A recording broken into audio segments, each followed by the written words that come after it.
Hello 10th math में आपका बहुत बहुत स्वागत है।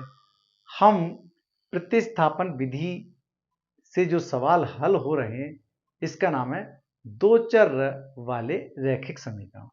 चैप्टर 3 है ये और 3.3 में दो बातें और मजेदार पूछी गई हैं। जो सवाल आपको दिया गया वो उनसे कहा कि विलोपन विधि से और प्रतिस्थापन विधि से दोनों से हल करके दिखाओ कि सही कौन सा रहेगा, सही कौन सा रहेगा तो आप हल करेंगे।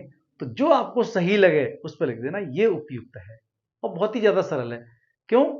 अब जो सवाल हम करेंगे दोनों विधियों से करेंगे और मैं आपको बहुत ही बारी बारी से क्रम वाइज करवाऊंगा और आपको बहुत अच्छे से रिवीजन भी उसका हो जाएगा।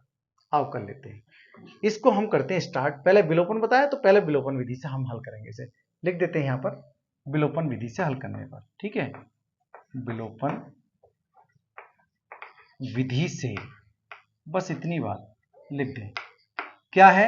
विलोपन विधि में x प्लस वाई बराबर 5 है और 2x माइनस 3y बराबर 4 है। समीकरण नंबर 1 ये है, समीकरण 2 ये है।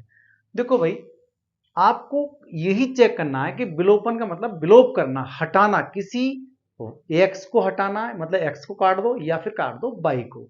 तो भैया दोनों चीज एक से होने चाहिए। x के सामने कितने लिखे हैं और उस x के सामने दूसरे समीकरण के कितने लिखे हैं। अगर y को काटना चाहते तो देखें y के सामने कितने लिखे हैं और उस वाले y के दूसरे समीकरण y के सामने कितने लिखे हैं। कैसे करके देखो, मेरा मन आ रहा है कि मैं x को काट दूं, तो यहां पर एक x है और ये कितनी है 2x, तो यहां कमी कितने की, 2 की कमी है। तो 2x यहां होता तो 2 से 2 मैं आराम से काट देता। अगर आपका मन कर रहा है कि y है यहाँ और यहाँ है y 3y, तो यहाँ कमी कितने की है, 3 की कमी है, तो ये भी कट सकता था। ठीक है, जो आपको मन कर रहा है वो आप काट सकते हैं, लेकिन कटते जब ही हैं जब दोनों के विपरीत चिन्ह होंगे, एक प्लस का होगा एक माइनस का होगा, तभी आप उसको काट सकते हैं। ओके, करते हैं हम। देखो यहां 3 है तो यहां 3 हो जाए, ये माइनस का ये प्लस का एकदम अपने आप कट जाएगा। अगर ये 2 है तो फिर यहां 2 करना पड़ेगा, तो पूरी समीकरण को मैं 2 से गुणा कर दूंगा। ठीक है, अगर आपको बाई काटने का मन कर रहा है तो यहाँ 3 है तो फिर मैं पूरी समीकरण को 3 से गुणा कर दूंगा, तब बराबर हो सकते हैं। ये नहीं है कि हम 2 यहां लिखें तो 3 यहां लिखें, ऐसा नहीं है। समीकरण यहां आपको दिखाई दे रहा है कि यहाँ बाई के साथ कितना है, 3 है, तो यहाँ वाई के साथ तो भैया एक ही कहलाता है, जहां कुछ नहीं वहां एक है। तो मैं 3 से गुणा कर दूं तो 3 बन जाएगा यहाँ। तो ये 3 माइनस का ये 3 प्लस का तो आराम से कटेगा, लेकिन 3 यही गुणा नहीं करना पड़ेगा, 3 की गुणा यहां करनी पड़ेगी, यहां करनी पड़ेगी, यहां करनी पड़ेगी, तब आपको समीकरण एक सरल कहलाएगी। देखो मैं लिख रहा हूं, आगे देखें। समीकरण एक ये और समीकरण 2 ये। समीकरण विलोप करना चाह रहे हैं, समीकरण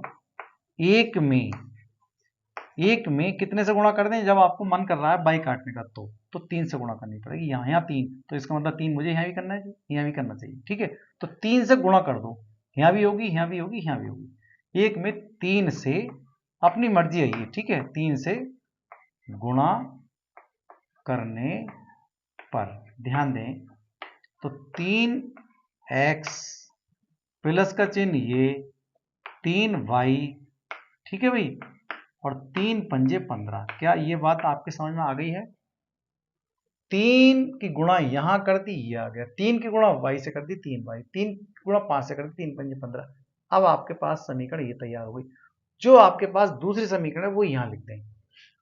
ये समीकरण होगी आपकी दूसरी, 2x माइनस 3y बराबर ये कितना है 4। देखो इसमें हमने कुछ नहीं किया। अब यदि ये जैसे हैं वैसे ही काट सकते हैं तो कटते जब ही हैं जब ये जुड़ जाएं, तो यहां का लिखेंगे हम जोड़ने पर। आपको बात समझ में आ रही है? जोड़ने, अपने आप कट रहे तो लिखेंगे इसे जोड़ने पर। तो ये कट गया प्लस का 3 और ये कट गया माइनस का 3, तो ये जोड़ेगा 3x और 2x कितना हो गया 5x बराबर का चिन्ह ये देखो, और ये 15 है, ये 4 है, ये प्लस के 15, ये प्लस के 4, तो हो गए आपके पास 19।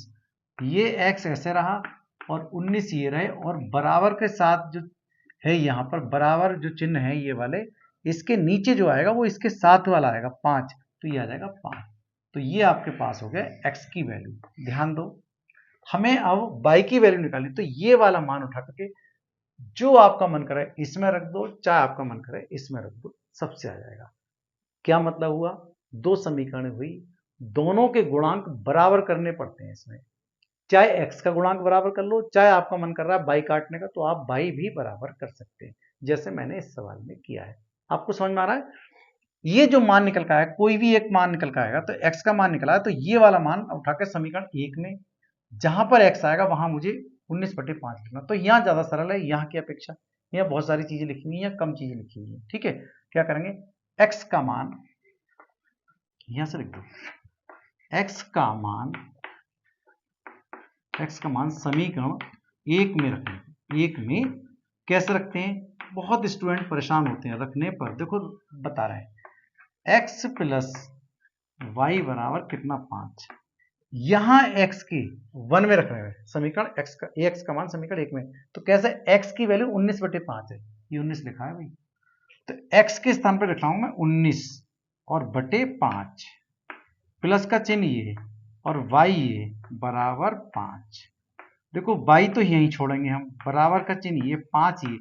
अब ये अचर पद है, तो अचर पद उधर ले जाएंगे, मतलब अचर पद ये है, अचर पद ये, संख्या संख्या के पास ले जाते हैं, तो बराबर के चिन्ह से जब भी ये इधर जाएगा तो ये हो जाएगा 19/5 माइनस का।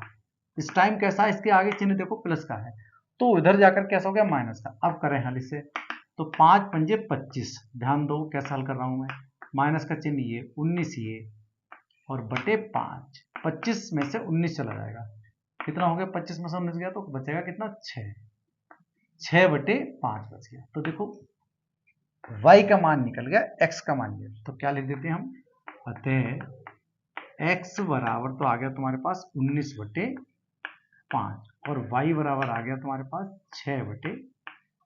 ये हमारे पास आंसर आ गया इसका। ये किस विधि से हम हल कर रहे हैं, विलोपन विधि से। अब जरा प्रतिस्थापन विधि से हल करके देखें, यहाँ प्रतिस्थापन विधि से हम हल कर रहे हैं। ठीक है, ये मिटा देते हैं हम। अब करेंगे प्रतिस्थापन विधि से, इसी को प्रतिस्थापन विधि से। ध्यान दें दोनों विधियां कैसी लग रही हैं आपको विधि से। एक तो है हमारे पास समीकरण ये x प्लस वाई बराबर, मुझे दोबारा लिखना पड़ेगा ताकि एक ही सवाल तो आता है आपके पास, और 2x 3y बराबर 4। ध्यान दो कि समीकरण 1 से x का मान निकाल लो या फिर y का मान निकाल लो, जो आपका मन करता है। ठीक है, मैं 1 ये डाल देता हूं और समीकरण नंबर 2 ये डालते हैं। इसी सवाल को हम कर रहे हैं, समीकरण 1 से क्या है, जो आपका मन करता है वो यहां रहने दो और बाकी छोड़ दो उधर। मान लो आपका मन करता है कि y यहीं छोड़ दो भाई और बाकी चीज उधर ले जाओ, तो ये कैसा है, प्लस का है x, तो मैं उधर ले गया। देखो ये समीकरण स्पेशल वाली आ गई जो पिछली प्रश्नावली हमने की। चाहे तो a मान लो इसे और चाहे 3 लिख दो इसे, 1 2 3। ये तीसरी समीकरण में जो है वो किसी एक वेरिएबल का मान निकल का आएगा। समीकरण 1 से जो मान निकल का आएगा वही मान आपको 2 में रखना है। अगर आप 2 से निकाल कर लाएंगे तो समीकरण 1 में रखना है। पहले बात सुन लो, 2 समीकरण है, किसी एक वेरिएबल का मान एक समीकरण से लाए निकाल के तो 2 में रखना है, अगर 2 से लाए निकाल के तो फिर 1 में रखना है। तो मैं तो 1 से लाया निकाल के, देखो ऐसे करके, तो ये मुझे कहां रखना है, 2 में रखना है। ओके, क्या लिखूं, y का मान उसमें रखना है, y का मान समीकरण किसमें, 2 में प्रतिस्थापित। ठीक है भाई, प्रतिस्थापित करने पर। बहुत मजे का सवाल है। क्या है समीकरण 2 आपके पास, ये है 2x माइनस 3y बराबर 4। अब तुम्हें क्या मान निकला हुआ, y का मान निकला हुआ है, वो भी x के पदों में, 5 माइनस एक्स, मतलब y के स्थान पर मुझे 5 माइनस एक्स लिखना है इस समीकरण में। जहां y आएगा वहां लिखना है, तो 2x तो भाई ऐसे ही उतर गया, माइनस का चिन्ह ये, y की जगह क्या लिखना है, तो ये ब्रैकेट लगाना है और 3 लिखना है, ये वाले देखो 3 ही लिखेगा। ब्रैकेट क्यों, क्योंकि इसकी जगह गुणा का चिन्ह, तो ये गुणा का चिन्ह कहलाता है। तो y के स्थान पर बहुत सारी चीज है, तो बहुत सारी चीज को मैंने ब्रैकेट लगा दिया है। ओके, बहुत सारी जब चीज हुआ करे तो आप ब्रैकेट लगा दो, अगर एक ही चीज है तो फिर ब्रैकेट लगाने की जरूरत नहीं। तो ये 3 की गुणा इसमें भी होगी, 3 की गुणा इसमें भी, उत्तम मान क्लियर होगा। तो 2x मतलब पूरी बात इसमें रखी गई है, ये इसकी जगह ये पूरा रखा गया y की जगह, y का मान ये है पूरा, इसलिए तो 3 की गुणा यहाँ करो, 3 पंजे 15। देखो माइनस का चिन्ह है, माइनस गुणा इससे भी होगी, तो ये हो जाएगा प्लस का। तो कितना हो गया 3x और बराबर कितना हो गया 4। ठीक है, 2x तो प्लस का है, इधर देखो इसके सामने चिन्ह प्लस का, और 3x भी प्लस का है, तो 3 और 2 कितने हो गए 5x। ओके, समझ में आ गया होगा। बराबर का चिन्ह ये, और 4 ये, और 15 उधर ले जाएंगे तो कितना हो गया 15, उधर ले जाने पर वो प्लस का हो जाएगा। ध्यान है ना, माइनस का है इसलिए उधर जाकर 15 प्लस का हो गया। देखो 5x तो ये रहा, दिखाई दे रहा है, चलो दिखाई दे देगा, 15 4 19, तो ये हो गया 19। अब देखो आप कि ये 5 नीचे आ जाएंगे इसके, देखो क्या हो जाएगा 5x बराबर 19 और x बराबर कितना हो जाएगा 19/5। देखो ये x की वैल्यू निकल कर आ गई, क्या आ गई, ये x की वैल्यू निकल कर आ गई 19/5।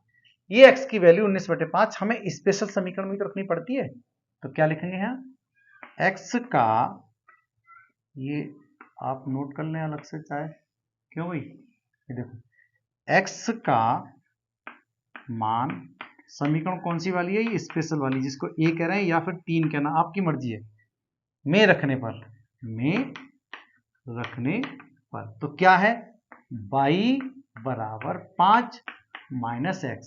ध्यान दें y बराबर 5 तो ये रहा, और x की वैल्यू कितनी है 19/5, तो कितना हो गया ये 5 पंजे 25 माइनस 19/5, तो कितना आ गया y निकल का आ गया आपके 25 में से 9 हो गया तो 6/5। देखो ये मान निकला और एक मान ये निकला, बिल्कुल उसी तरह सही है। ठीक है, तो क्या बढ़िया लगा तुम्हें, आ जाएगा आंसर, यहाँ लिखते हैं, यहाँ पर यहाँ लिखते हैं, अतः क्या निकला x का मान तो निकला आपका 19/5 और y का मान क्या निकला है 6/5, दोनों में बराबर निकला। देखो 6/5 y का मान, x का मान 19/5। अब ये पूछ रहा है आपको कौन सी विधि अच्छी है, तो मुझे तो भाई ये वाली जल्दी लगी, एकदम जल्दी कट गया, उसमें थोड़ी देर लगी होगी है, तो क्या लिखेंगे अतः विलोपन विधि वो आपका मन है भाई, जो तो आपको कैसे लगता है, विलोपन विधि अधिक उपयुक्त है, लिख दो। उपयुक्त पूछ रहा है कौन सी विधि अधिक उपयुक्त है, तो लिख देंगे विलोपन विधि उपयुक्त। तो हो सकता है आपको सरल ये लगती है तो आप लिख दो प्रतिस्थापन विधि अधिक उपयुक्त, जो आपको सही लगती है। ठीक है, ये नहीं है कि ये अच्छी है अच्छी, नहीं, जो आपका मन करता है वो लिख दो। ओके, समझ में आ रहा है। चलो अगला सवाल करेंगे, क्या होगा।